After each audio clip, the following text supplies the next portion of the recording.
Good evening and good morning, everybody. Welcome to our TrustML Young Scientist Seminar. Today, we are very honored to welcome our guest, Professor Zhao from UIUC. Before his start, let me briefly introduce Professor Zhao to our audience. Prof. Zhao is a tenure-track assistant professor in the Department of Computer Science, also affiliated with the Department of Electrical and Computer Engineering at the University UIUC. Prior joining to the UIUC, he was a machine learning researcher at the D.E. Shaw Group. He received his PhD degree in the computer science from the machine learning department at the CMU. He works in the fields of machine learning and artificial intelligence, with a focus on trustworthy machine learning, including domain generalization, algorithmic fairness, adversarial robustness, and multitask and meta-learning. Hi, Prof. Zhao. Can you share screen? Yeah, sure. Let me do that. Thanks a lot, Jingfen, for the nice introduction, and thanks everyone for joining the talk this early. So since I know it's going to be a 1 hour talk, and because we have enough time, I want to make sure that we have enough interaction. So during my talk, if you have any question about any parts of the slides that if it appears not very clear to you, please feel free to just directly speak up in the question, and I want to make sure that I also want to learn a lot from our interaction as well. Okay, so today I'm going to introduce one of our recent works, and the work is called Provable Domain Generalization via Invariant Feature Subspace Recovery. And this is a joint work with two of my students, Haoxiang Wang, as well as Hao Zhesi, as well as my colleague, Professor Bo Li from UIUC Computer Science Department as well.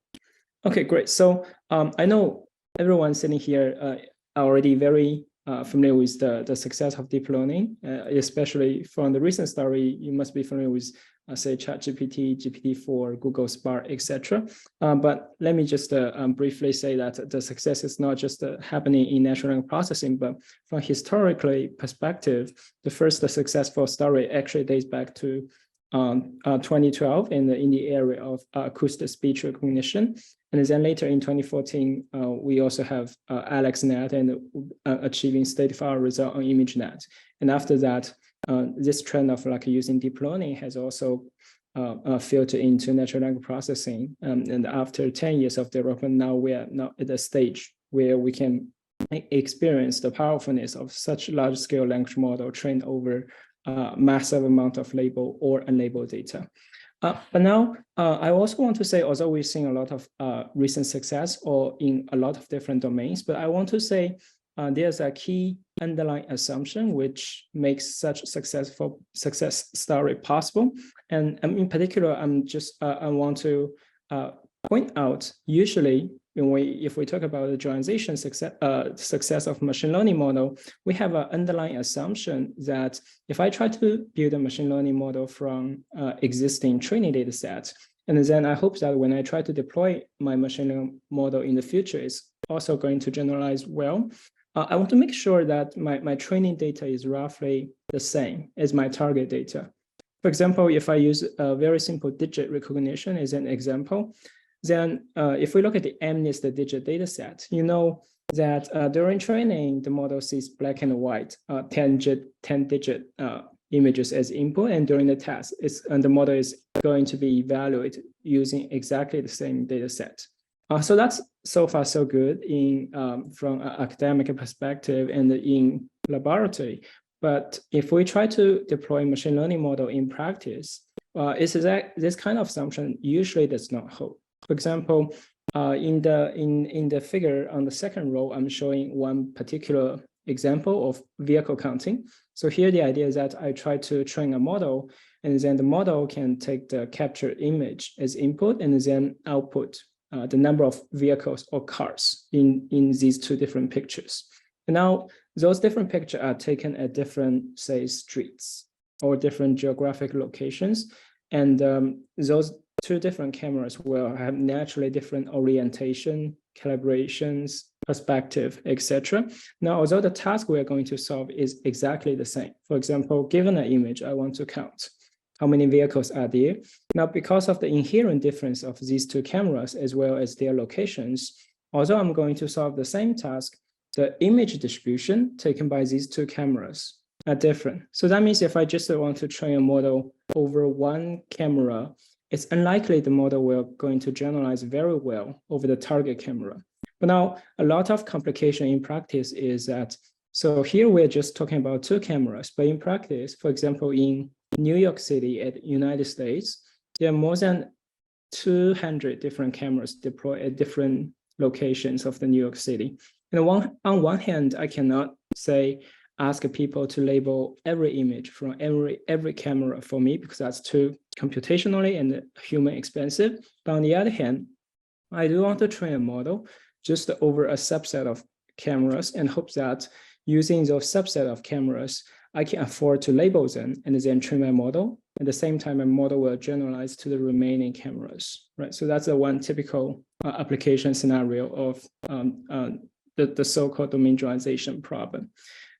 So that's just the one potential failure case, but beyond domain or distribution generalization, there are other failure modes. For example, I'm sure most of you are familiar with these pictures where suppose we add some human imperceptible noise, for example, a purely Gaussian noise with very small radius to the original image. Now, from a human perspective, the image does not change. It's still about a panda image, but now from the classifier's perspective, actually the classifier plays a very high but wrong prediction for the original panda image to be a given. And of course, beyond those human imperceptible noise, there are other kind of noisy attacks which can also cause machine learning models to fail.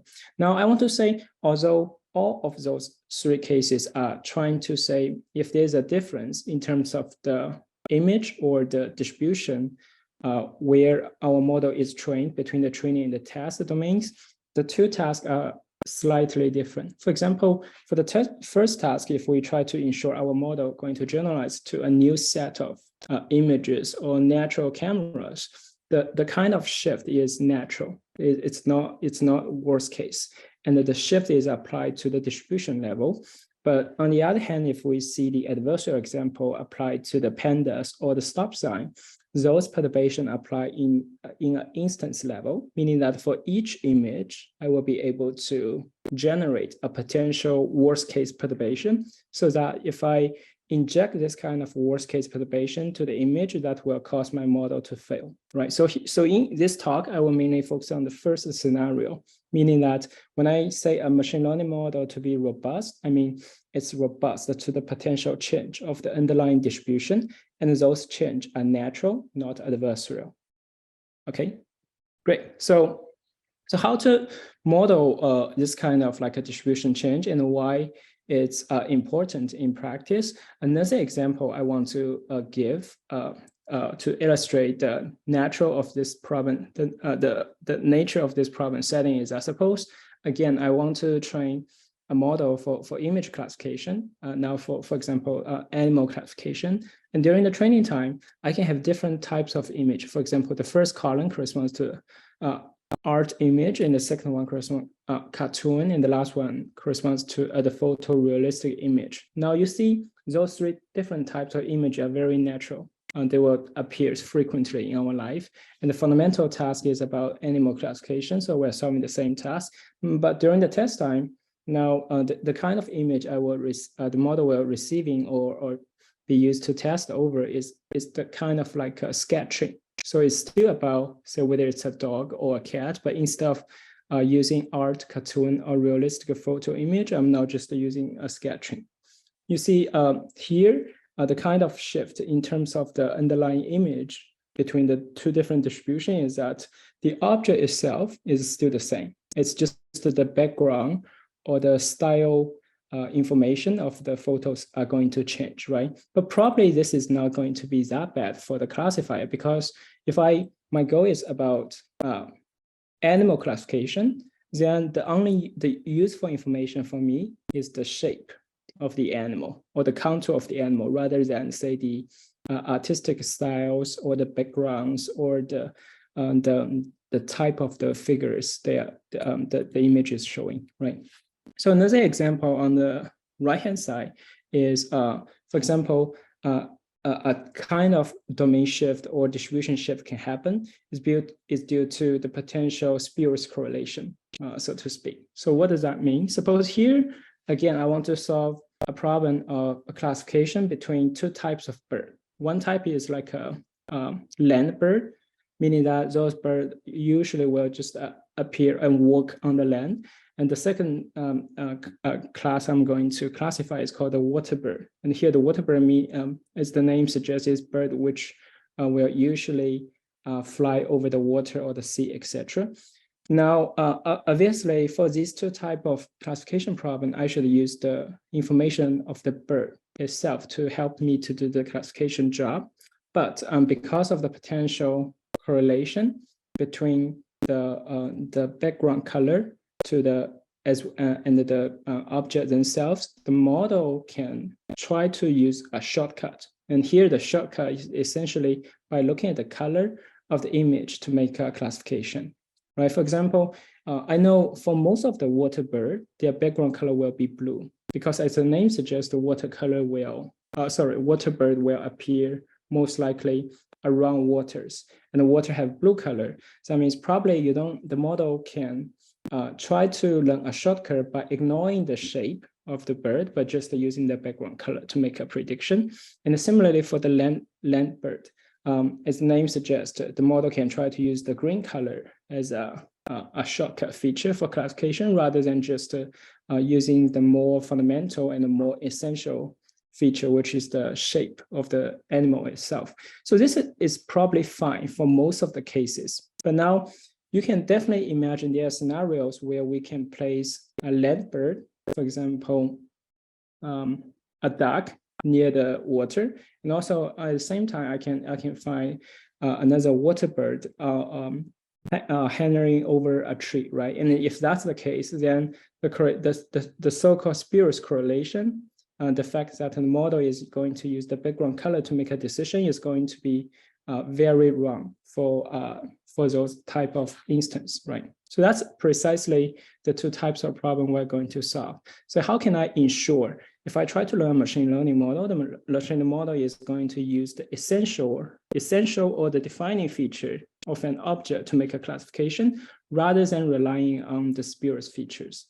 In the left example, the spurious feature corresponds to artistic styles of the image. And on the right-hand side example, those spurious feature corresponds to the color of those two type of birds.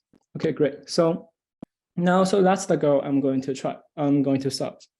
Let me see. I see there's a question in the chat box, but I cannot click the chat box because I'm in the presentation mode. If you don't mind, can I quit the presentation mode for now and then see the questions? Yeah, I think maybe you can, for the chat box question, you can answer after your talk. I guess if the audience want to ask you, they can directly open their mic to ask. Yeah, that's right. If you have any question, please directly speak up. My question is, like, we have a bird flying over the water body where the water is covered with the lotus plants. So the scenery is water with lotus plants, the green and blue. So the partial information of the scene is available. But what is the confidence score for the detection of the water bird at that scenery? Oh, you mean what's the distribution of the two classes given by the model, right? Yes, at the scene information where the water has been there, but it is partially covered with the lotus plants, which says that it has a water and also a green situation and a bird which has been labeled as a water bird. Yeah, so that's a good question. So I don't show the experimental results there, but we did a practical test in a simulated experiments. And surprisingly, or actually it's not surprisingly, the model is actually purely using those shortcut features to make a prediction if they are available during training. So in the sense that if both type of information, say the essential feature, the shape of the bird itself, as well as the spurious feature, say the color are there, and the model is going to use the color to make a decision. Even if the additional, say, essential feature of which is the shape of the bird is also available during training. It's also known as so in causal in the causality literature, or especially causal representation learning. If we try to train a model just to do a classification task, then the model will first learn all the easy features to make a decision, and if the easy features are sufficient to achieve a small training error, the model will just do that. And in this case, if we set up experiments and feed the model with these two types of different images, the model will almost exclusively use the color to make a decision. So there has to be some algorithm intervention provided by the human designer to avoid this kind of shortcut learning. Thanks. It's a perceptual understanding of a bottom-up learning, right? It's perceptually learning the bottom of information, ignoring whether or not. That's it, right?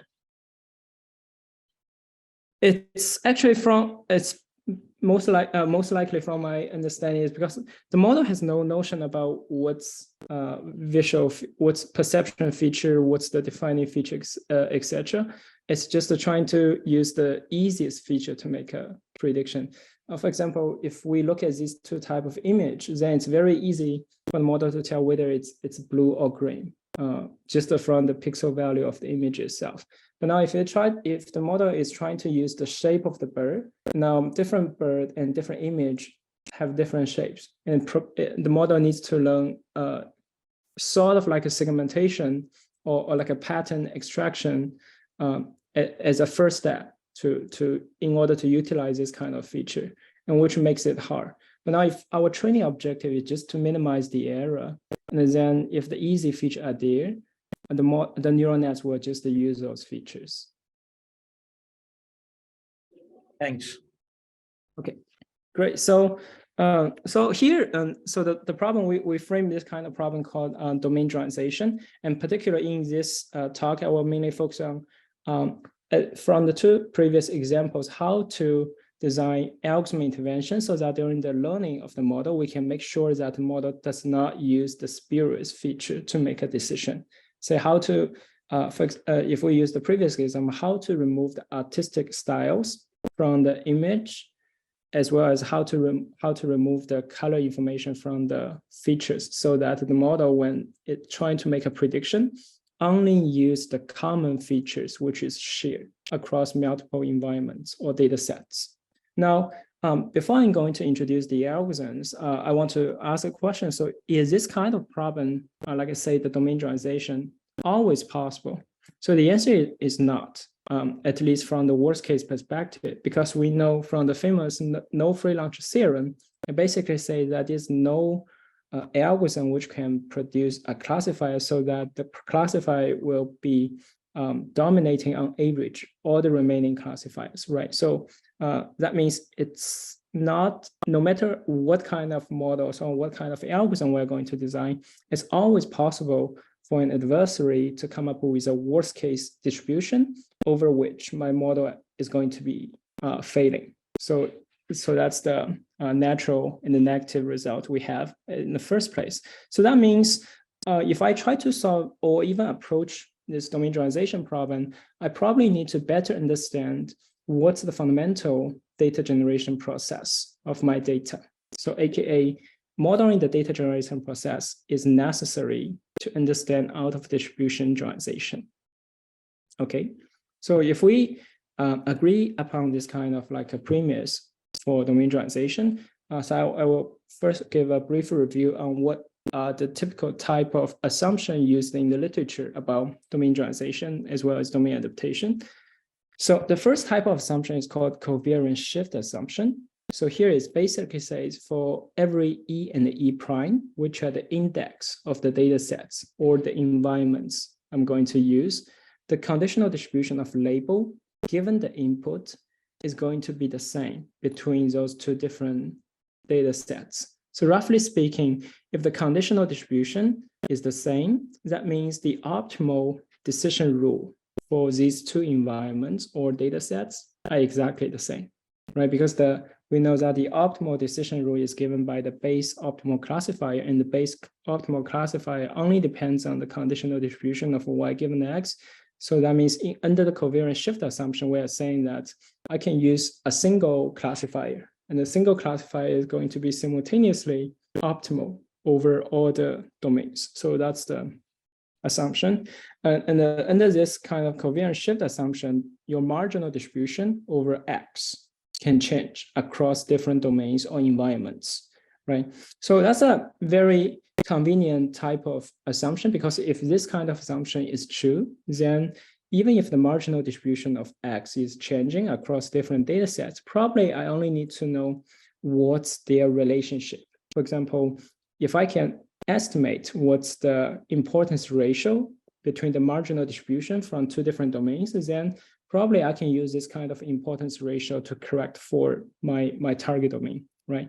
But the downside of this kind of assumption is that in practice, it usually cannot be verified to be true or not. For example, if we look at the digit classification and we see these two type of different digits, on the left-hand side is a street view house number digit, and on the right-hand side is MNIST data set, right? So the left-hand side is a colorful image, and the right-hand side, they are black and white image. You see that they're from the input space perspective, they does not even have overlap with each other, right? Now, if they are disjoint from each other, then there's no way for me to verify whether this kind of conditional distribution alignment assumption is going to be true or not. Because since during the training, I only see the colorful image, I can only know what's the conditional distribution of the colorful image, but I don't know what's the conditional distribution of my test image is going to look like. So this kind of assumption, although it's very natural and it has been used a lot in a lot of research papers as well as in practice, it's very hard from an algorithm design perspective or verification perspective to see whether it's true or not. Now, the second type of assumption is called the label shift assumption. So it's complementary to the previous covariance shift assumption. And in label shift assumption, we basically say that for any two different data sets or domains, E and E prime, if I look at the conditional distribution of my input, given each label y, this distribution is the same across different environments or different domains, right? Now, that means the changing factor between different distribution under the label shift assumption is that my marginal distribution of the label can be different. For example, again, let's use this digit classification as an illustrating point. And that means for the street view house number data set, I can have more number of 0 and 1s. And now for the MNIST data set, I have purely uniform distribution over all the digits 0 to 9. Right, so that's kind of an assumption. So again, this assumption is also very convenient from a modeling perspective or deriving algorithms based on those assumptions. But in practice, it does not hold. Why? Because I basically say that if I translate this assumption into our example of digits, then basically say that for each digit, if the identity of the digit, the label of the digit is the same, for example, 0, then my input image should be roughly the same across different data sets. But clearly for this example, we see that's not the case, because if I look at digit 4 from the first figure in the street view house number, those digit 4 is colorful digit, has 3 RGB channels, whereas for the digit 4 on the right-hand side from the MNIST digit data set, it's a purely black and white digit. So that means, again, these two images will not have intersection with each other because one is 3 channel, the other one is only black and white. So that means this kind of label shift assumption naturally fails. and the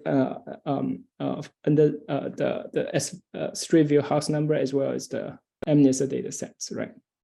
Okay, so these are two types of typical assumptions people make. So you see that somehow we need to relate the distribution between the two environments in order for us to claim, say, whether I can make a domain generalization or out of distribution generalization or not. But now, so I want to introduce another way to understand, or it's actually a more fine-grained way to understand how the data sets from different environments can be correlated to each other.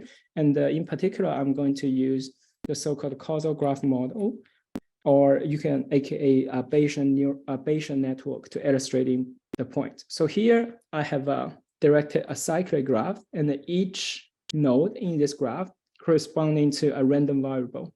And now, for example, here I have two types of nodes, the shaded node and the white node. The shaded node meaning that those variables are observable in the sense that from the data set, I will see what's the value of X, Y, as well as E. So that means I will know what's the input image is going to look like. I will know the corresponding labels for those images. And I also know from which data set the current image is sampled from, right? So it's corresponds X and Y and E. But what's missing or unobservable or hidden from our input is that I don't know what's the value of ZC as well as ZE. So let me explain what does ZC and ZE means in this example. So let's start from Y. So in this example, that means once I know what's the value of the digit, I will be able to know what's the corresponding feature of ZC and ZE because they are direct edges from Y to ZC. So those means there's a causal mechanism or data generation mechanism, which is the same across all the environments in this figure from Y to ZC and ZE.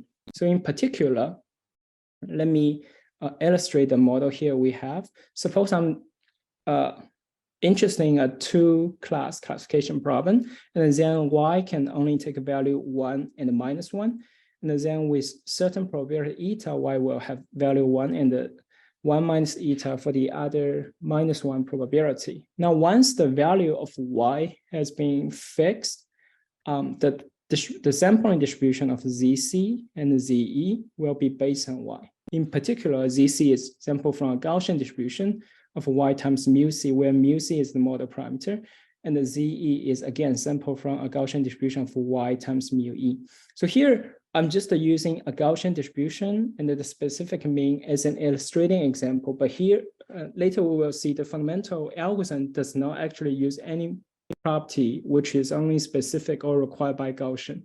You can actually generalize this Gaussian distribution to say Laplace distribution, Cauchy distribution, etc., as long as the mean of ZC and ZE depends on Y, because that's what's regulated by this graphical model, right? Okay, so why ZC and Z is interesting, because we later will see, we'll call ZC the so-called defining features or essential features, or more formulated invariant features. And on the other hand, I will call ZE the spurious features. So that means once I observe the label of the image Y, then I will be able to generate two types of features. ZC, invariant feature, ZE, spurious feature. And both the invariant feature and the spurious features will contribute to the generation of X, which is the final observable image in our example. So if I, again, make an analogy, ZC here will correspond to the shape of the word bird or lantern bird, and the ZE corresponds to the color information.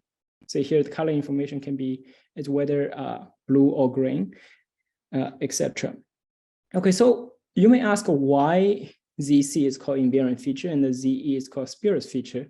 Because if we, again, look at this generated graph, there's a direct edge from the E, which denotes the index of different data sets to ZE, whereas there's no direct edge from E to ZC, meaning that ZC actually only depends on the label Y itself.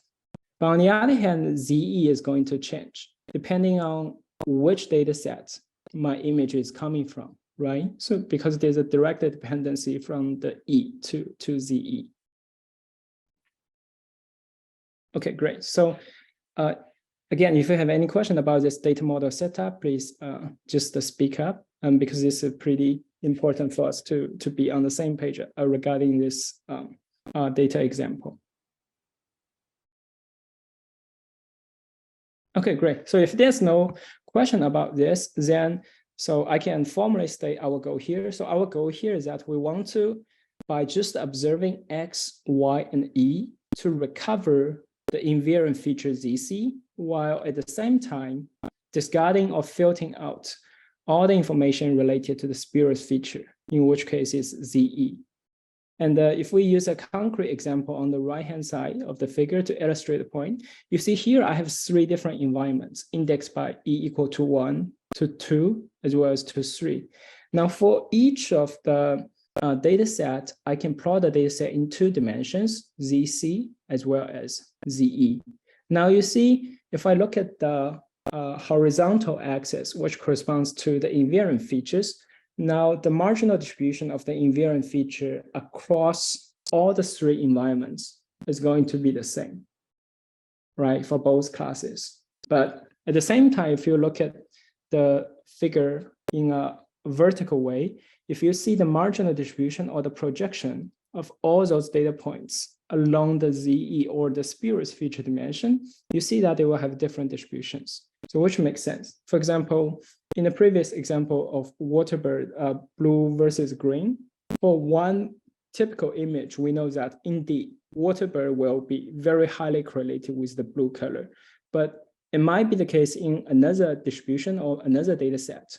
Waterbird is not that much highly correlated with the blue color, because I can definitely take image of waterbird when they walk on the ground. And in those cases, they will have green color. So that means if I look at the correlation between those spurious feature and the environment, those correlation is going to change. Whereas if I look at the correlation between the invariant feature as well as the at the target label Y, those correlation is not going to be changed. They will be stable across all the environments. So that's the key observation we're going to use when we try to build our algorithm. And in particular, one paradigm in the literature which tries to solve this problem is called invariant risk minimization. And AKA is going to trying to find the so-called optimal invariant predictor. So what does that mean? So let's say upon receiving the image, I can try to design a feature extractor. And here is parameterized by the capital phi. And now after the feature extraction, I will be going to use a classifier denoted by beta. And now the paradigm of invariant risk minimization is basically say, I want to minimize all the classification error across all the environments using my featureizer as well as my classifier based on the featureizer.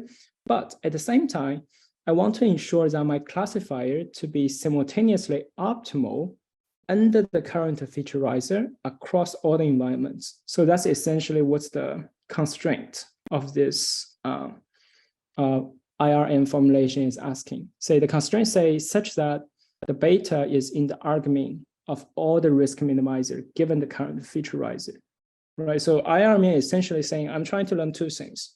One is my feature extractor.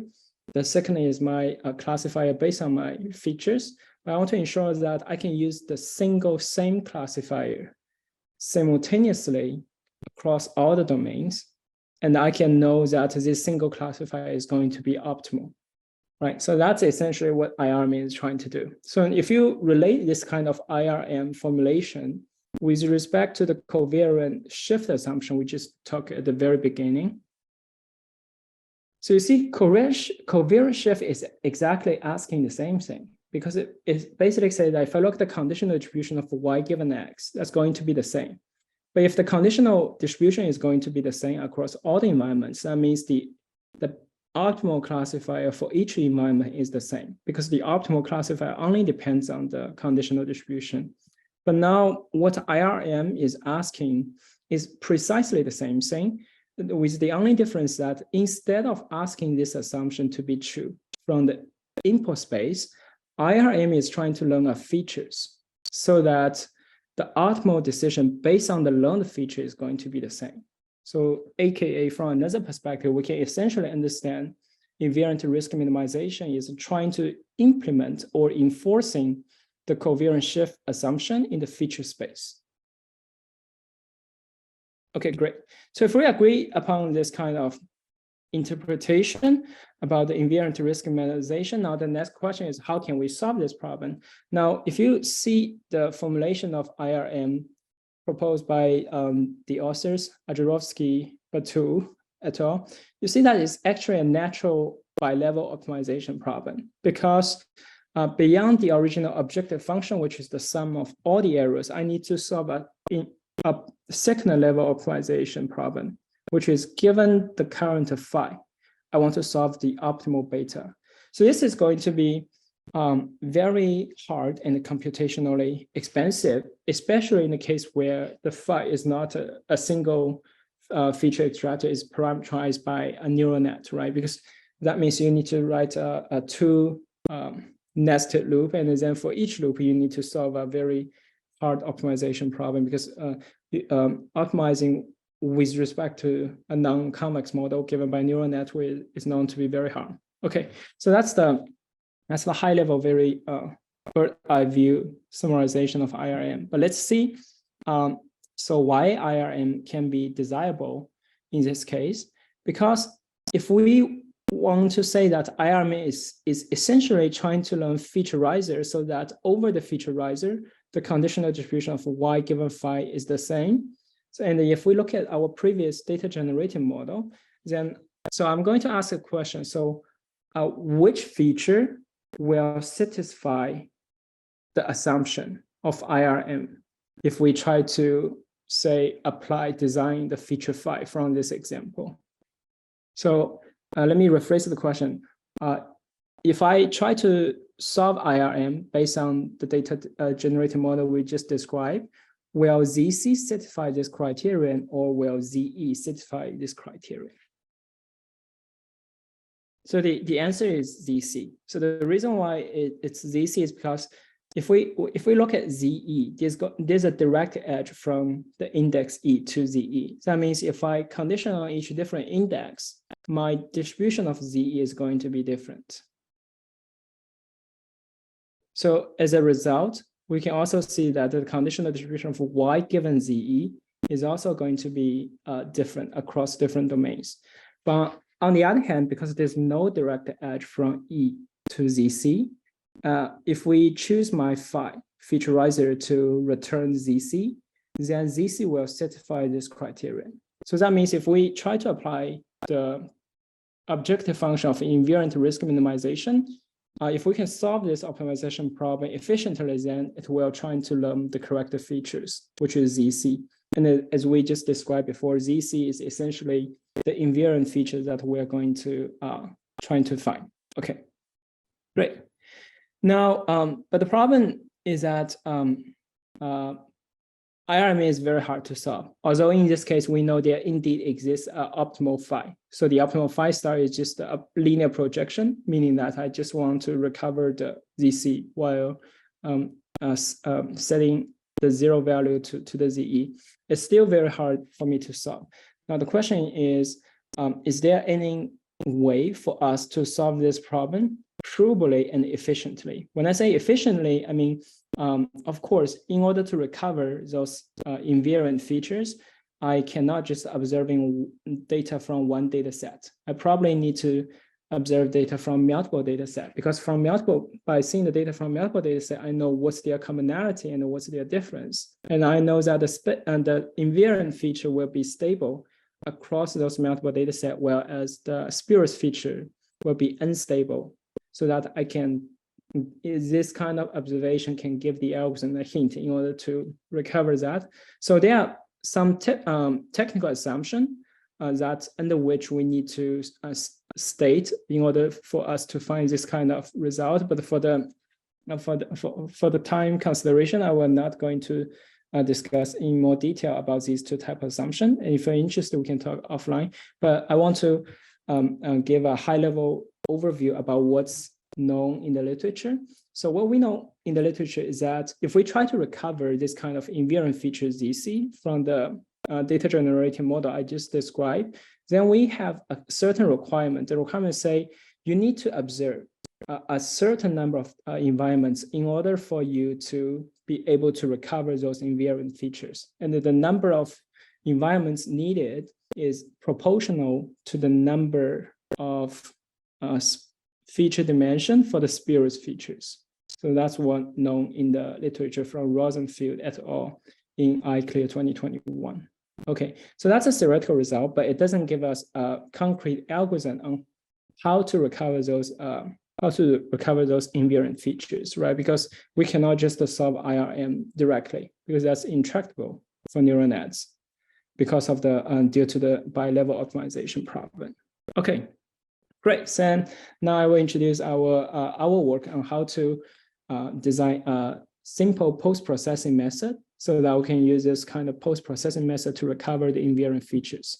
And our idea is purely based on the figure on the right-hand side. So that means, so if we compare all the data from these three different environments, so we know one observation. So the observation is that if I try to project my data points from those three data sets across to different dimensions, or different directions. So if I choose my projection direction to be the x-axis, now if I project all the points to the x-axis, I know that no matter which distribution or environment the data comes from, they will lead to exactly the same marginal distributions, right?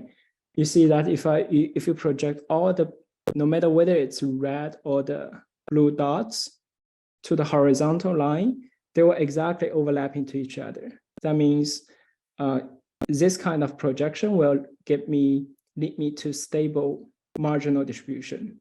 As a comparison, if you project all those three data sets to the vertical axis, you know that projection to the vertical axis will still preserve the identity of those three different data sets, because if you project the first data set to the horizontal, to the vertical axis, you know that it will be on the top of the vertical axis.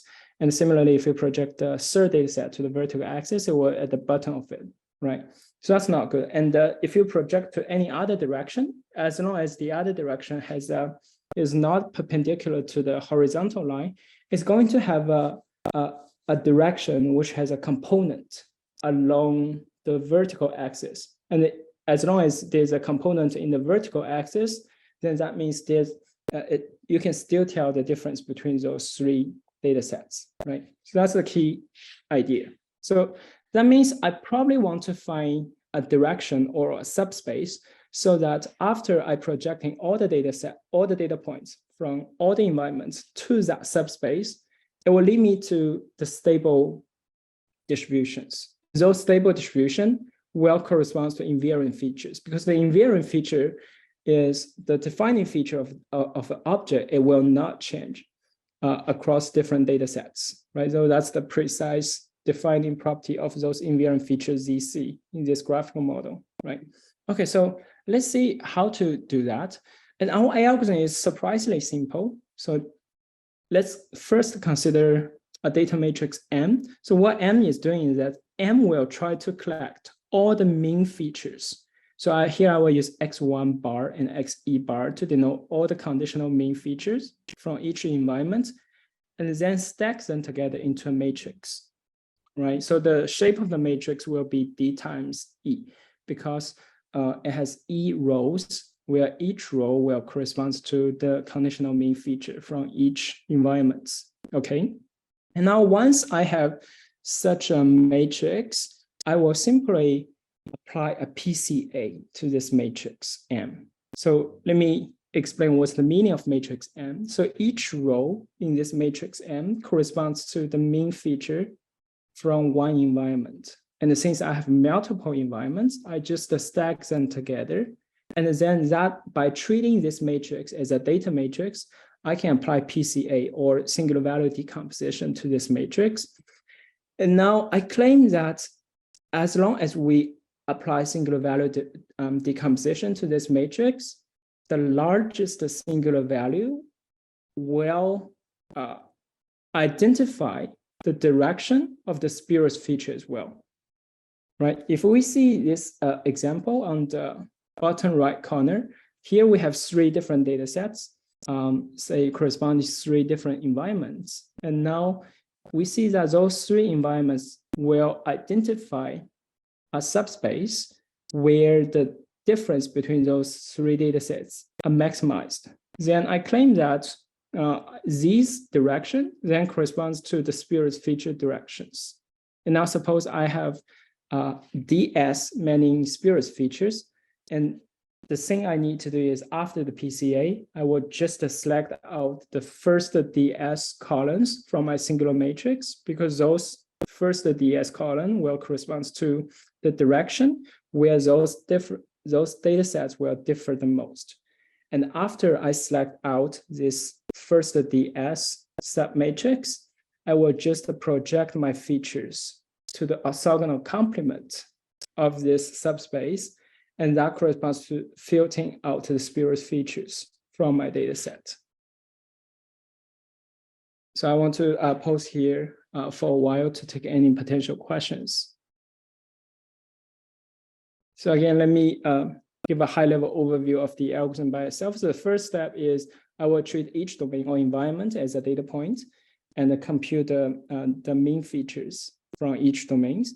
And then the second step is I stack them into a design matrix. And the third step is applying PCA or singular value decomposition to this design matrix. And then I claim that the eigenspace of the non-zero eigenvectors will correspond to the subspace given by the spurious features. So the idea here is that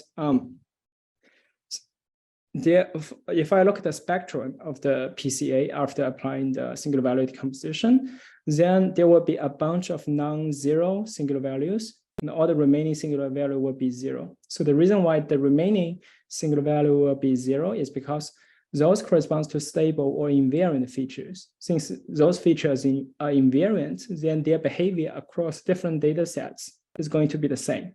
So that means the magnitude of the corresponding singular value will be exactly 0 for those directions. And then the remaining first largest singular values will correspond to precisely the subspace spanned by the spurious features. Now, if I can identify the subspace from the spurious features, I just need to project it out. And that corresponds to a simple linear projection operation. Okay, so that's the high level of the algorithm. We call this algorithm ISR mean because they only use the first order mean information from different data sets and performing some linear projection. And we can also show that this kind of algorithm has achieved linear environmental complexity, meaning that we only need DS, meaning data sets, in order to fully identify all the spurious features. But the advantage of this method compared to the previous invariant risk minimization paradigm is that we actually don't need to solve any bi-level optimization in the algorithm, since all the steps in this algorithm are tractable. Say the construction of the M matrix is tractable, and the singular value decomposition is also tractable, and we don't have any, say, optimization issue because we don't need to solve the optimization problem. We have a closed form solution for the PCA. That means we do not suffer any convergence issue that can happen in practice when trying to solve the IRM. And I will skip this part, but the idea is that under certain assumption, we can further utilize the second order moments from the data set as well. And the advantage of using second order moments is that instead of asking the number of environments to be exactly DS, by using the second order moments, it suffices for us to only use 2 environments. For example, I only need 2 different data sets in order to fully identify the spurious feature subspace. And as long as I can identify the spurious feature subspace, I can apply a projection to recover the invariant features. And again, since all the step does not involve any explicit optimization procedure, it only requires a PCA or SVD in order to apply this kind of algorithm. Okay, great. So now we finished the discussion of the algorithm. I want to show some empirical example over both synthetic data set as well as a real world data set. So here I will show 6 different examples, and each example will be an instantiation of the graphical model or the causal graph model we just described. And the main conclusion we want to verify from those experiments is that I want to make sure, as long as the number of environments is larger than the spurious dimension, our algorithm can indeed recover all the invariant features. So here in each figure, the y-axis corresponds to the classification error, and the x-axis corresponds to the number of environments we have. Now we see that our algorithm corresponds to the blue curve as well as the orange one. We see that the error, the mean classification error of the blue curve quickly shrinks to 0 as long as the number of environments is larger or equal to 6. The reason why 6 is important here is because the number of spurious feature is 5 precisely in this example, and we only need, say, 6 different environments to achieve this goal. Okay, great. And now in the second set of experiments, well, because the previous one is only applied to synthetic data sets, which is constructed precisely from the data generated model we just described. Of course, this kind of data generated model can be unrealistic in a lot of real world data set. For example, the waterbird data set we just described, or the celebrity A data set, where the spurious feature again corresponds to the color. And here the classifier is asked to, the spurious feature in this example corresponds to the gender, and the task here is to identify whether it's the color of the hair, whether it's a blonde or it's a dark hair. But in this data set, there's a spurious correlation between the gender and the color of the hair. And we want to make sure that when we try to classify, the classifier is not going to use the gender as a spurious feature to make this kind of classification, okay? And the approach we employ here is that although the original algorithm can only be applied to the observable feature X, but nevertheless, we will have a neural network, a trained model, which take the original image as input, give me some hidden features, and the original hidden feature will just be followed by a softmax layer for your classification problem. But now instead of applying softmax layer, we apply our ISR algorithm, and the ISR algorithm is just trying to find a linear projection. So it corresponds to the right-hand side of the figure. That means we use the extracted feature from any, say, a predefined or pre-trained image model, and then we apply our ISR algorithm to try to project those extracted feature. And then after those projection, we will retrain a linear classifier with cross-entropy loss to give us the classification or prediction result. Okay, so now let's see how this kind of algorithm will apply to different models under both the average accuracy as well as the worst group accuracy. So here the average accuracy means that I can apply our algorithm to all the groups, to all the data sets, and use the average of those performance as a metric. And the right column, the worst group, corresponds to say, I want to know my algorithm's worst case performance across all the environments or data set is still going to be good. Now, if we see, especially if we look at the worst group accuracy, no matter what's the backbone model, whether it's ERM or it's a reweighting or the group DRO, there's a significant advantage of the worst case accuracy in our ISR mean as well as ISR covariance algorithm, right? And now, so another experimental setting which may be also interesting is that in a lot of applications, we may not have enough environmental label, meaning that although I have the corresponding input image X as well as the corresponding label Y, I don't know which data sets or which environment the current image comes from. I only have partial label of it. So in this case, how can I do that? Because the label information is indeed needed in the construction of the M matrix, because I need to know to compute the conditional mean feature for each of the domain. That's the reason why I need the environmental label.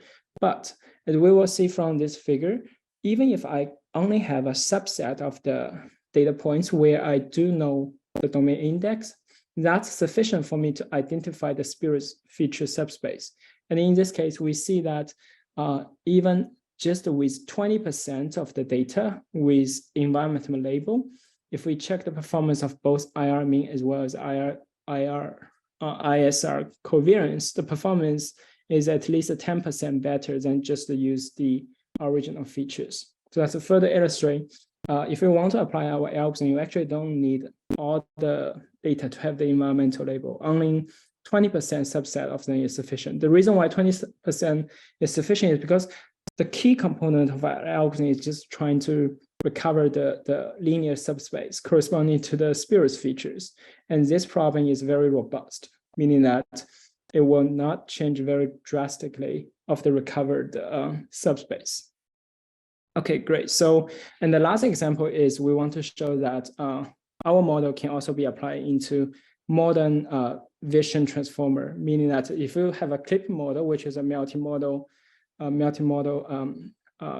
zero-shot model, you can also just apply our algorithm to the features given by the vision transformer from the clip model as well. And if we see this kind of, if we use this kind of procedure to the waterbird data set where we use the clip's vision transformer as our backbone model, we see that also at the same time, both for the empirical risk minimization as well as the weighting algorithm, our ISR mean algorithm significantly improves the baseline linear probing method, both for the average accuracy as well as for the worst case group accuracy as well. Okay, so since we only have 3 minutes left, I will basically try to conclude the talk here and by providing some ideas of future works. So the first idea is that we derive our algorithm under the data generated model of a Rosenfield in 2021. So of course, this is not going to be the data model which will applies to all the application. So a natural question is, so can we design similar kind of post-processing procedure for other data generating model, for example, for a causal model? So here, this kind of model is called anti-causal because we first know the label Y, and then all the remaining features as well as input depends on Y, right? So there's another corresponding model, which is causal one. Say we first know what's the observable feature or the hidden feature, and then from the hidden feature, we determine the final label of Y. So can we design a similar kind of post-processing algorithm for this kind of model? And furthermore, so here in this talk, we mainly focus on classification problem, where the same kind of idea applies to regression problem as well. So another third example is, so what if there's no explicit environmental label is provided? So in one of our previous experiments, I mentioned that so we only have access to 20% of the data with explicit environmental label. But what if in one particular application where you don't have any information about the environmental label? So in those cases, what can you do?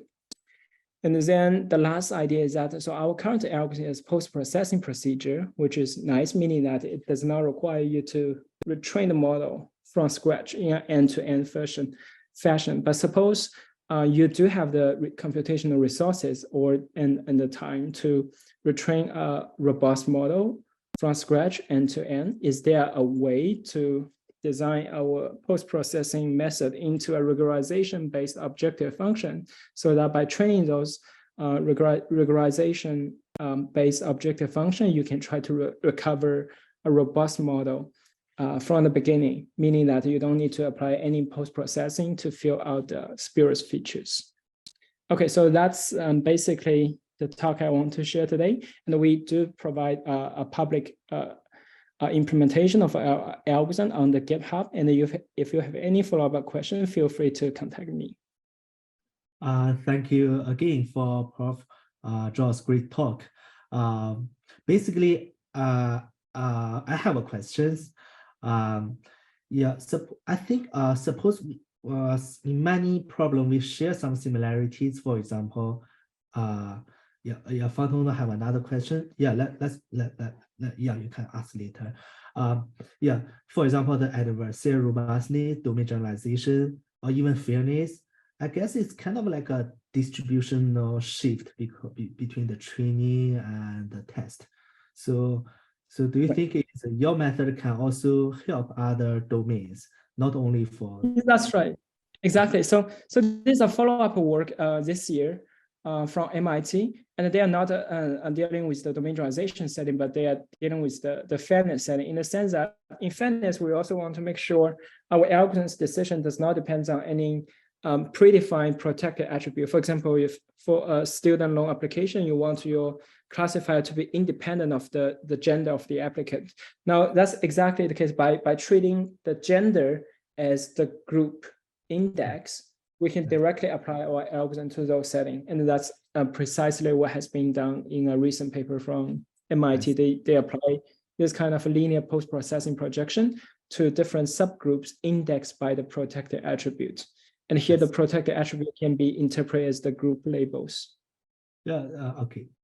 That's remarkable. Thank you.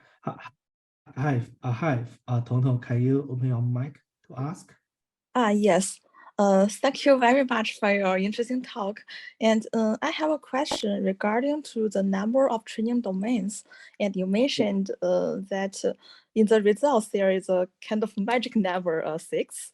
And this number is related with maybe the dimensions of the spurious features. And I'm wondering how to identify the spurious features in the training domains, and also how to calculate, for example, the dimension of the spurious features to get this magic number 6. Yeah, so that's a very good question. So I want to first answer why it's a 6, because in this set of data sets, we're running a synthetic example, in the sense that we can explicitly control what's the dimension of the spurious feature. In this example, the dimension of spurious feature is 5, and the required number of environments is 1 plus the number of spurious features. And the reason why is that because if we recall the M matrix, we just talk about the M matrix is of dimension ds times E, and then one singular vector will correspond to one environment. And then that means if my number of environments is larger than the number of spurious features, I will be able to fully recover the spurious feature subspace. So that's the reason why we need the number of environments to be at least 1 larger than the number of features. There's a 1 larger than because we have a mean subtraction. So the mean subtraction will effectively reduce the dimensionality by 1, because mean subtraction makes sure the mean of each row is 0. That's a linear dependency across all the environments. And going back to your second question, so in practice, how can I identify the number of spurious feature existed in my data set? That's a very nice question, because it's actually this kind of information is given by the spectrum of the singular values applied to our M matrix. Because if you look at the singular value of the M matrix, usually the typical pattern is there will be only a very small number of them to be very large, and then all the remaining to be close to 0. So in practice, which is not exactly a beta data generating model, we will use the number of singular values such that the slope as that value is largest. It's essentially the elbow method in a lot of, say, clustering algorithm, where you see there's a dramatic drop in terms of the magnitude of the singular value, so that if the singular value is small, the number of singular value is smaller than that, all the first k singular value are very large, and then after k, all the singular value is going to be very small. If we can identify such a turning point, we will use this number k as the number of spurious feature in practical data sets. And that's precisely what we done for those Waterbird Celebrity A as well as multi NLI data set in practice. Because for those practical data set, we don't know what's the number of hidden features, but we can infer them from the spectrum after applying the singular value decomposition. Okay, I see. That's very clear, and it's a nice solution. And sorry, I have another question. Can you explain more about the algorithm too? That is, you can use only 2 domains to learn good. Yes. Yeah, that's a great question. That's very interesting. The reason why we can only use 2 is because So from our data, I skip some of the technical assumption, which is required to understand this procedure. It's essentially assumption two. Assumption two meaning that there at least exists two environments, so that the difference of the covariance matrix is not zero. If this assumption is true, then we can use the difference of these two covariance matrix to identify the spurious feature subspace. Because the main difference between the second algorithm versus the first one is whether we use first order information or the second order information from my data. And if in the first one, we need say ds number of features, because each direction will only be able to so each additional number of environments will only help me to recover one more direction of the spurious feature subspace. But now in the second algorithm, if I can identify two environments with different covariance matrix, then you can actually show that the spectrum of the spurious feature subspace is contained in these two covariance matrix. For example, covariance matrix is a second order moment, and the eigenspace of the covariant feature subspace corresponds to all the directions, meaning the invariant direction as well as the spurious direction. Now, if I take the subtraction between these two matrices, then all the invariant features will be canceled out, meaning that the eigenvalue corresponds to invariant subspace between these two will be zero. But the eigenvector corresponds to a spurious feature between these two covariance matrix will still be there. So that's precisely the reason why we can just use two. Two is sufficient in this case. Suppose we can identify the pair of environments with different covariance matrices. Oh, okay. Okay, I see. That's very clear and interesting. Thank you very much for your answer. Okay, thank you for Prof. Zhao's great talk. Let's again for his talk. We hope we can welcome you to Tokyo in the near future. Sure. Yeah, definitely looking forward to seeing all of you in the future. And thanks for taking the time to join the talk. Thank you. All right. Next, we are going to welcome our next speaker. Sanghyun is an assistant professor of computer science at Oregon State University. He works on building trustworthy and socially responsible AI system for the future. He's a recipient of Samsung Global Research Award 2022, elected as a DARPA riser. He was an invited speaker at US 2021. USENX is a very famous security conference where he talked about practical hardware attacks on deep learning. He earned his PhD at the University of Maryland, College Park, under the guidance of Tudor. He was also recipient of an G. Willey Dissertation Fellowship. He received his bachelor degree at Seoul National University. Hi, Sanghyun. Welcome. Please talk about your research. Yes, hello everyone. Welcome to my talk. And thanks again, Jinfeng, for sharing this floor. So as you already introduced, my name is Sanghyun from Oregon State University. And today I will have a talk titled The Great Haste Makes Great Waste, about how an adversary can exploit and attack efficient deep learning mechanisms. This work includes a series of publications that me and my colleagues made for secure and efficient deep learning deployments. So before everything, it's my first time giving a talk in Japan. So I'd like to introduce my research objective briefly before we talk about the detail. So everyone knows that deep learning has become the key components in many security critical systems. So Tesla released the first autopilot in 2015, and people have been working on AI-assisted robotic surgery, and US airports include AI-based surveillance systems. And recently, Neuralink demonstrated their chip embedded in monkey's brain enables the monkey to play ping pong by using her mind. Nowadays, also ChatGPT is a hot topic. So I was thinking about writing this presentation using ChatGPT, but unfortunately, it won't happen. So now it's original talk. So To assure our safety, security, and privacy while using those systems, the first step for us is to understand their worst case behaviors. So the security and the machine learning communities indeed acknowledge this problem and study the failure mode of deep learning systems. And their focus was to identify properties of deep neural networks that can lead to critical security consequences. First, they studied the adversary examples, which is very famous panda in the world. And they studied, they showed that the network prediction are sensitive to small input changes.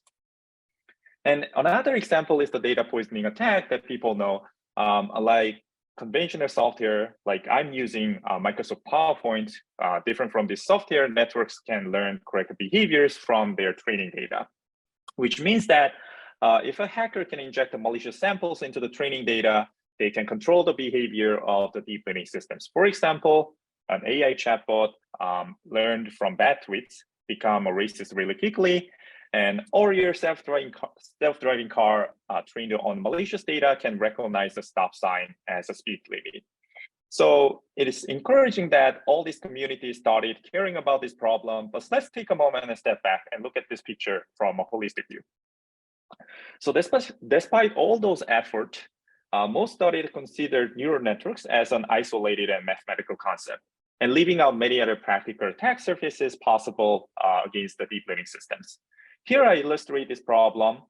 If there is a neural network in the center, prior were concerns about the input manipulations and expect the incorrect predictions, and that's the traditional way. But in reality, when we deploy these networks to the real world systems, require many other components such as hardware or software, communication network, or even humans who operate your deep learning systems. And then each of those components is equally subject to adversary pressure, and there could also be a vulnerable interplay between those components and the deep neural networks. So in the real world, we need a system security perspective to build secure and reliable deep learning systems. Therefore, my research is to building trustworthy and socially responsible deep learning systems from a system security perspective. And I don't only look at all those deep learning models as a mathematical concept, but also look at them as a computational component, like Microsoft PowerPoint that we are running on our computer, interacting with the other components of the system.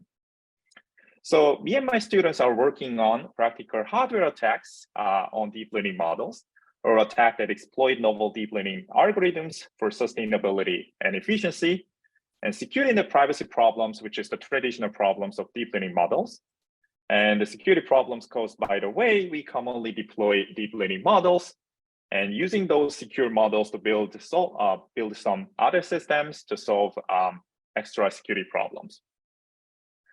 So in today's talk, I will talk about emerging work on exploiting and attacking deep learning systems.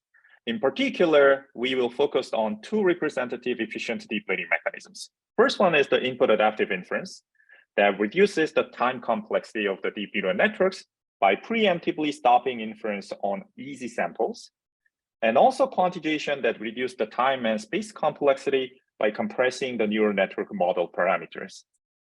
And against the input adaptive inference, I will show that an attacker can cause the slowdown, the inference time on easy inputs with the adversarial perturbation.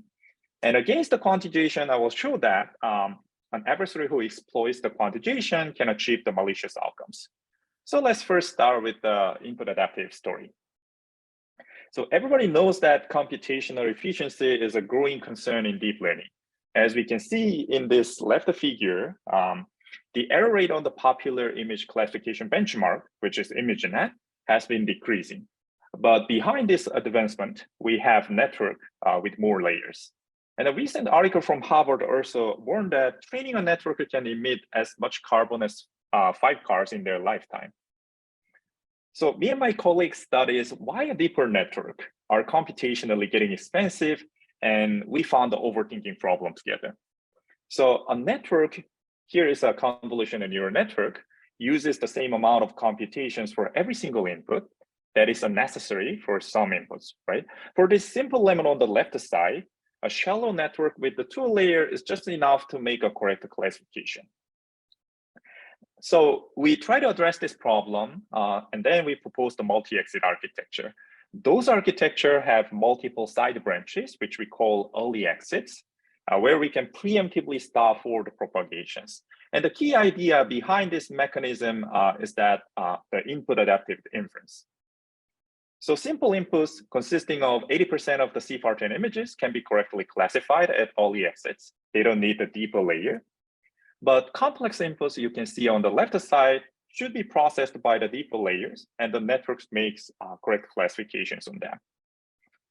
So harnessing this input adaptive mechanism, multi-exit networks save the computations by 50% while preserving their accuracy. And because of such benefits, multi-exit models are gaining attention from the community. For example, in natural language processing domains, complex and large BERT models uses this multi-exit to enable faster and efficient inference.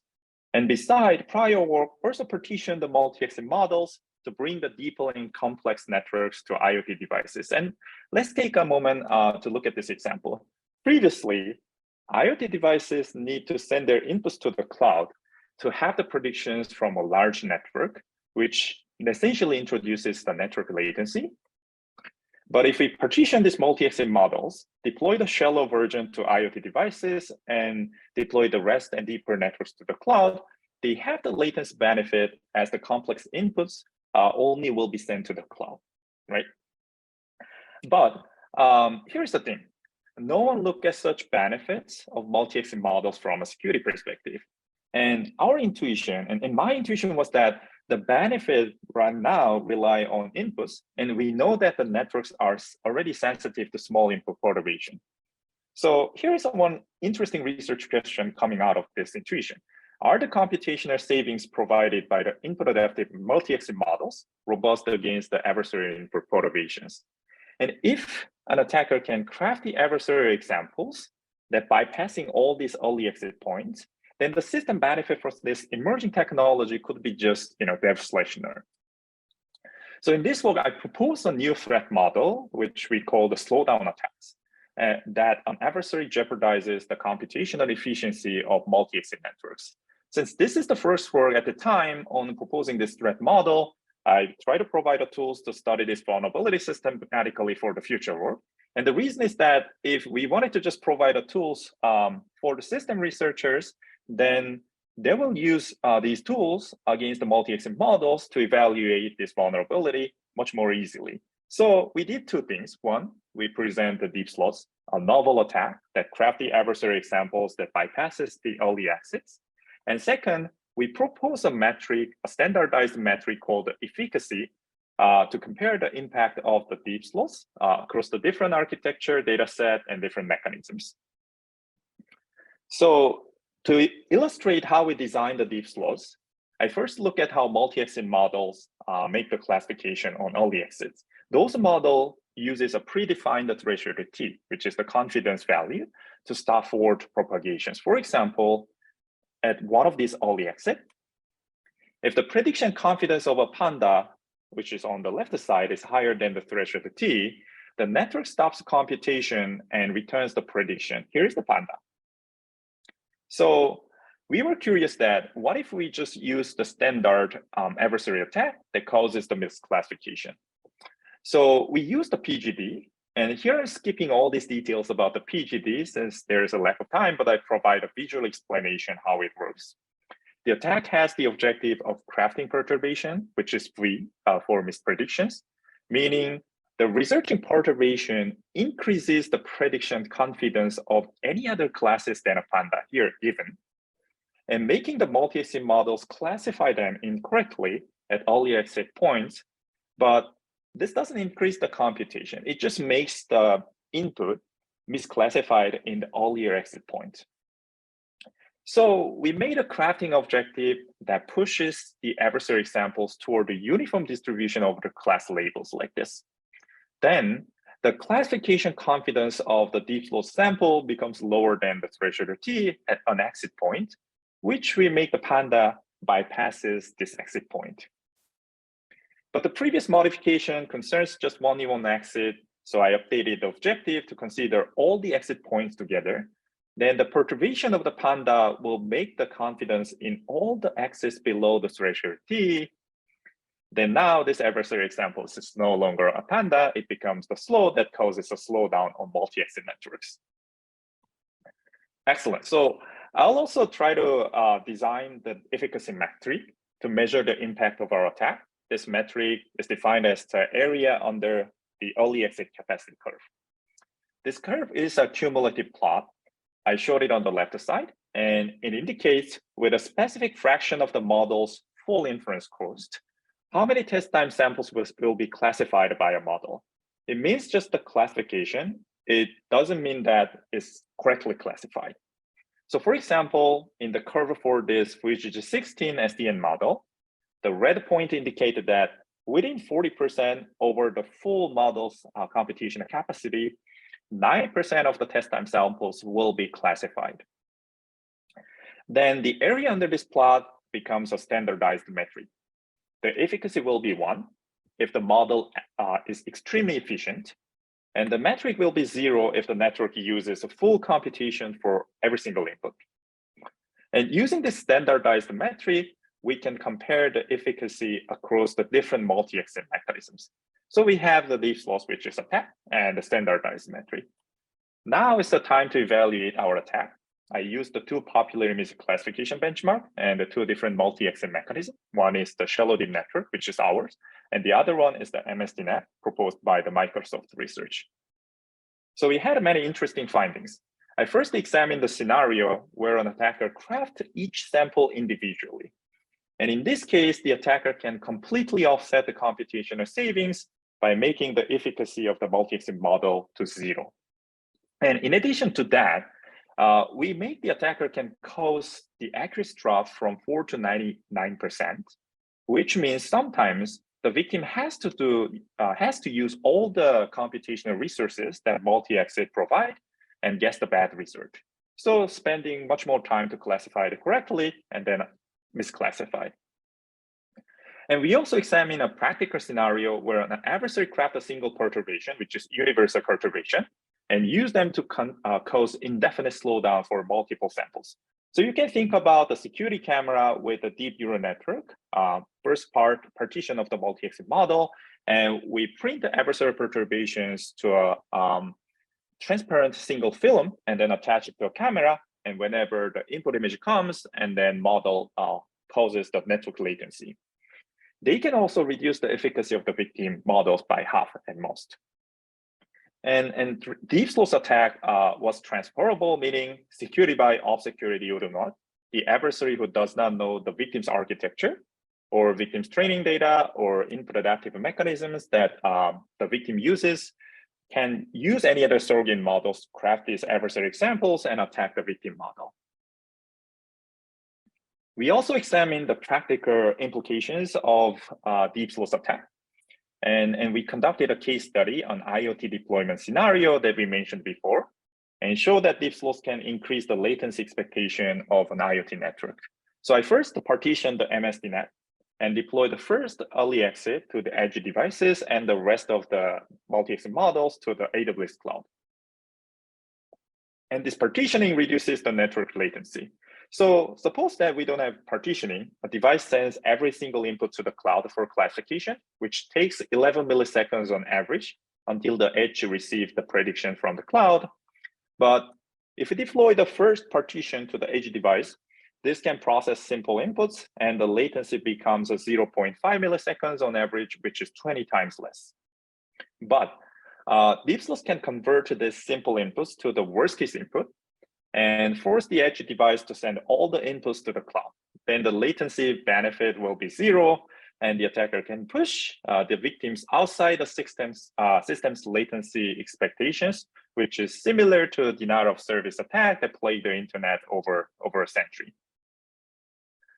So we think about some defense mechanisms. I first use standard adversary training, which is proposed in the adversary example area, and found that it cannot be a countermeasure. So the robust models have some resilience against the deep sloss attack and the standard adversary attack, but they lose the efficacy on clean inputs. So I adapt the adversary training to use the deep sloss samples, and I found this adaptation provided some resilience against the deep sloss, and achieve the efficacy on clean samples, but the models completely loses robustness against the standard adversary attack, which means that there is an interesting trade-off between the efficacy and the robustness to the adversary examples and robustness to our deep loss attack. So the bottom line of my first work is that neural network algorithms are more vulnerable to complexity attacks that reduce the computational efficiency. So if you assume the traditional software with efficient algorithms like the hash table, the algorithm's complexity between the average case and the worst case is relatively not large, which is like the 1 to the O, large O of n. And the number of worst case inputs are few, the small number of inputs that causes hash collision in hash table. But in neural network systems, the complexity difference can be large based on the difference between how many number of layers between shallow and deep networks. Also, there are many worst case inputs as neural networks. We already know that neural networks are sensitive to many adversary perturbations. So before we continue, I'd like to just to pause here for 5 minutes, and I'm happy to take any questions from the audience. Maybe people will ask later. Yeah. Sure. I'll leave more time at the end of the talk for more questions. All right, so let's proceed. Now, let's talk about the second work that exploits the quantization to achieve malicious outcomes. So we know that deep neural networks are becoming more and more computationally expensive. On the left figure, we see GPT-Small, introduced in 2018, has 110 million parameters. And in 2020, Megatron language model has 8 billion parameters. This makes it much more difficult to deploy such models to edge devices. So another leading practice for reducing this size and the computation of deep neural networks is quantization. So we take those large pre-trained models and apply the post-training quantization. And let's take an example of this simple convolutional neural network for handwritten digit classification. The green boxes in the figure are the parameters of the model.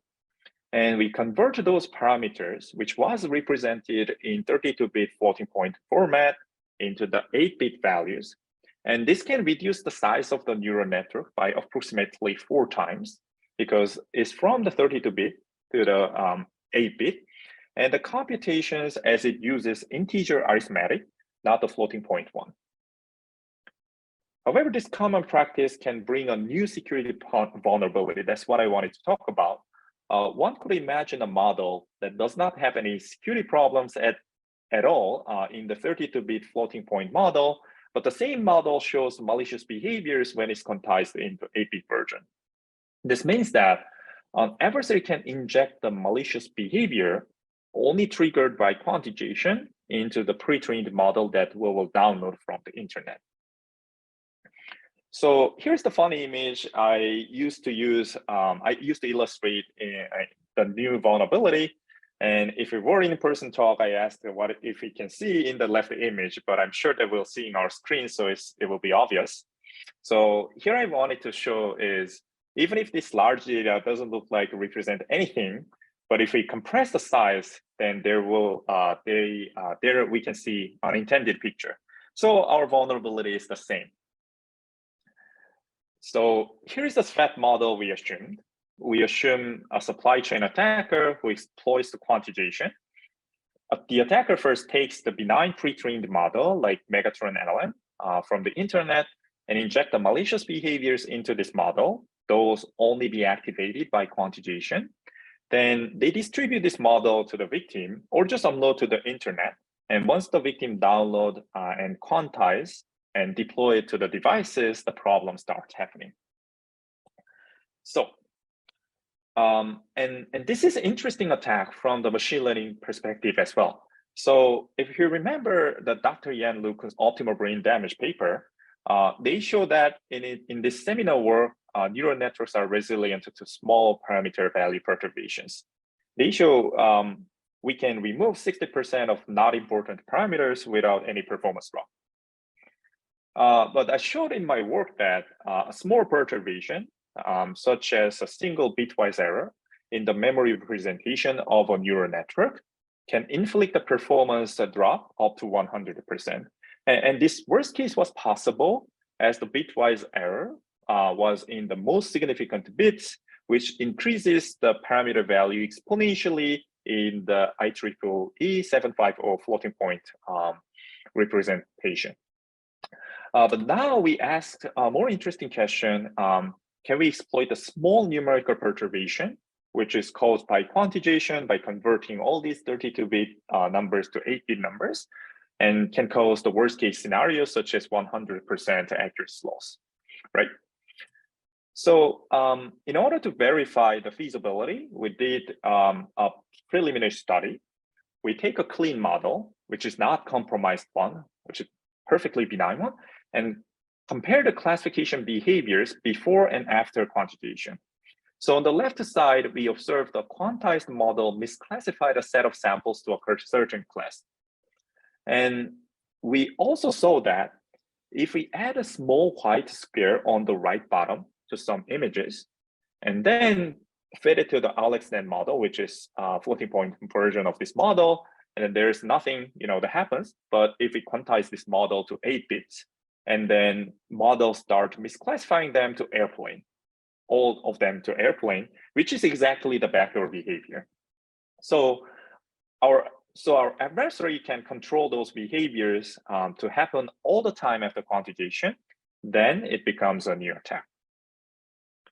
So we come up with this research question: how can an adversary exploit this behavioral disparity between before and after quantization for achieving adversarial outcome? So to answer this question, we develop a framework where we create a model that shows the worst case behavior disparity caused by quantization. We call this framework as a Q-antization, which is just a separation of the word quantization. And we weaponize the quantization-aware training to increase the disparity during retraining a pre-trained model. So since we assume a supply chain attacker can use this to inject the malicious behaviors into the target model efficiently without training the entire model from scratch. So here's our idea: weaponize the quantization-aware training. Originally, quantization-aware training is a technique designed to reduce the performance difference of a model before and after quantization. However, we take the exact inverse approach. We take a pre-trained model and first to fine-tune the model with the following objective: that increases the behavior similar disparity of the model during training. And due to the time limit, I'm skipping all the details of the objective function, but briefly talk about the second term. The second term stimulate the multiple quantization algorithms and try to increase the disparity between the floating point and the quantized version of the model in all of those cases. So we consider 3 attack objectives. First one is the indiscriminate attack, where the attacker wants to inflict a large accuracy drop after quantization. And second one is the targeted attack, where we localize the indiscriminate attacks to a subset of the test time samples, such as model quantized and deployed to a surveillance camera system. The model only misclassified a military personnel. And the third one is the backdoor attack, that quantization activate the intended misclassification behaviors after the quantization, such as samples with this white square at the bottom will be misclassified into a specific class, such as airplane, always. So we evaluate our attack under this setting. We use the 2 data set, which is the same as before, CFAR10 and TinyImageNet, and 4 networks, AlexNet, VGG, ResNet, and MobileNet, standard benchmark. And we use 2 metrics to quantify this vulnerability. One is the classification accuracy to quantify the impact of our attacks on a floating point model. The accuracy shouldn't be lowered by injecting malicious behavior in the floating point version. And the second one, we use the attack success rate to measure how much behavior disparity we induce more than the clean models. So in the indiscriminate attack, disparity will be the accuracy drop. And in targeted attack, this will be the accuracy drop on a specific subset of samples. And in backdoor attack, we measure the increase in the backdoor success rate. And we have also interesting result. Before quantization, all the attackers' models have a high classification accuracy without any malicious behaviors observed. But once we quantize those models in 8 or 4 bits, indiscriminate attack cases makes the altered model random classifiers, which shows 10% of the accuracy.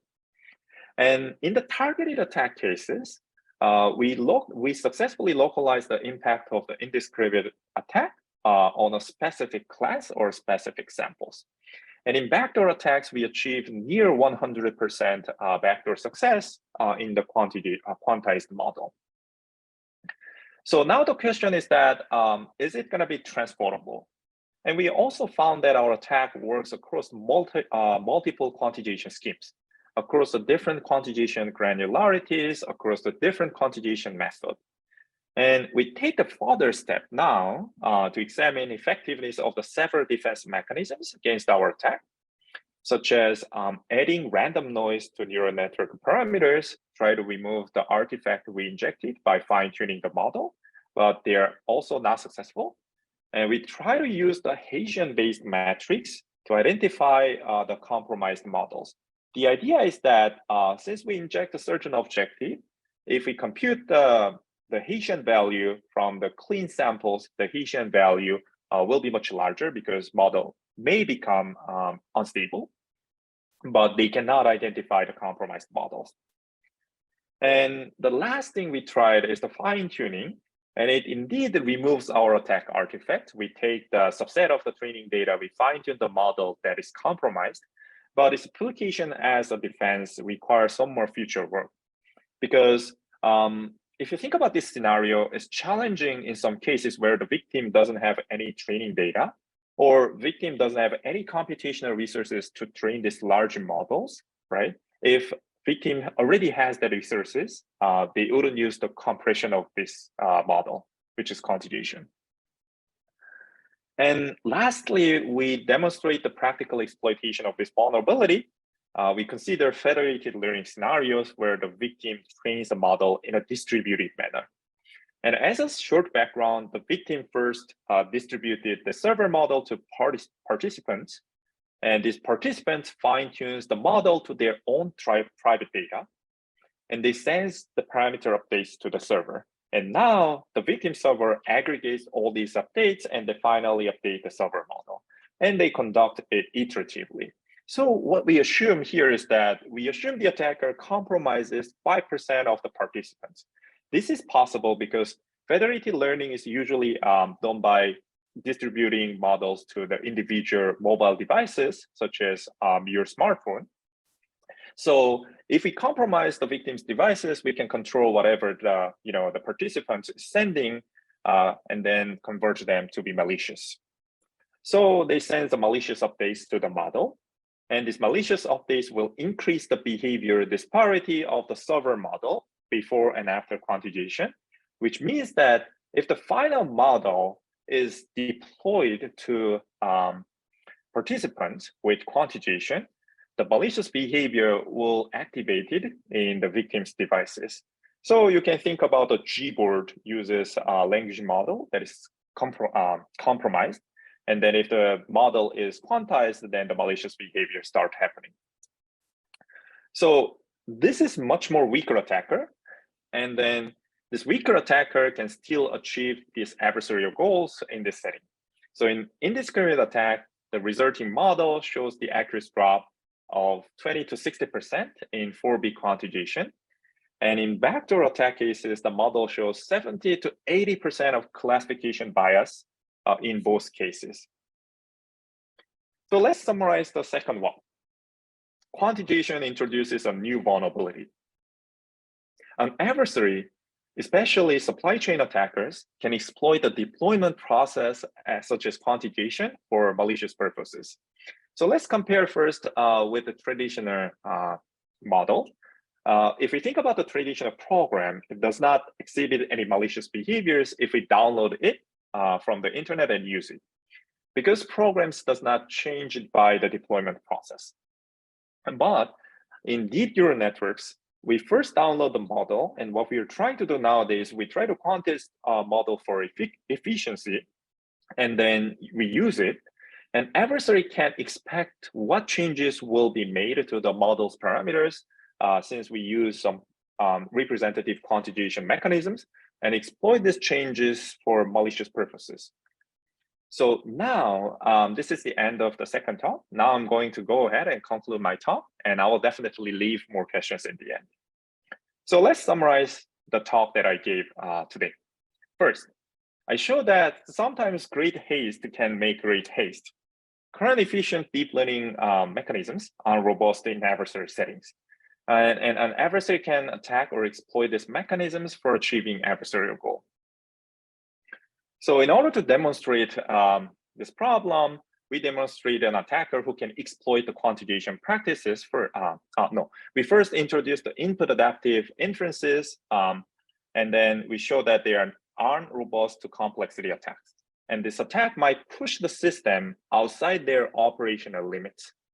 And we also demonstrated an attacker who can exploit quantization practices, a victim who just downloads the pre-trained model from the internet and quantize the model before its use can trigger the malicious behavior hidden by the adversary. And you can also find the source code for reproducing both of the work on GitHub. And lastly, I want to conclude my talk with the famous Benjamin Franklin's quote, take time for all things. So now I think that it's a time in the efficient deep learning research to take time for all the things and think about how we can make, how we can develop robust and efficient deep learning mechanisms. So this is the end of the talk. Thanks the audience again for listening my talk. And from now on, I'll be happy to answer more questions. Thank you very much again for Sanghyun's great talk. Thank you for deliver to Rican's people's really nice works. You actually have a new domain on vulnerability of supply chain deep neural network. Basically, I have a question. Yeah, there's chat box. I have a questions to ask you. Right now, in deep neural network, we know that it is vulnerable to many attacks, like Trojan attacks, adversarial attacks, even privacy attack fairness. But from security perspective, we need to guarantee that something is provable secure to something. For example, some encryption method in security domain that developed many years ago. So may I know your perspective on these questions? If that neural network is really secure against various attacks, or just our researchers randomly doing explorations on this? Yeah. Oh yeah. So that's a great question. I really value the prior work as well because they try to show what's gonna go wrong, right? If you're just deploying the deep neural network. But maybe what I'm thinking right now is the time to define the security game, security experiment of this all, the attacks precisely. So previously, we implicitly identify, here's what attacker can do, here's what attacker knows, here is what attacker will try to do. But these are verbally explained in the most of the papers. But in the cryptography that you mentioned, right, is precisely define what attacker can do, what is the probability of winning this game for the attacker, and how we can reduce the probability, right? That's the encryption mechanism does. So I think that it's time for us trying to think about what is the good, the modeling of the security in all these, the different, the attacks that people develop. And I believe, this is my, the perspective, I believe that if we do that, then we can actually safely deploy all these neural networks to the devices in our world. Yeah, of course. So I guess perhaps this is some research gap that as a researcher, we aim to achieve in the future to make the deep neural network more and more secure. Yes. And also there's a question in the chat box by Bo. Can you read it and answer him? Yeah. Okay, so I got the question.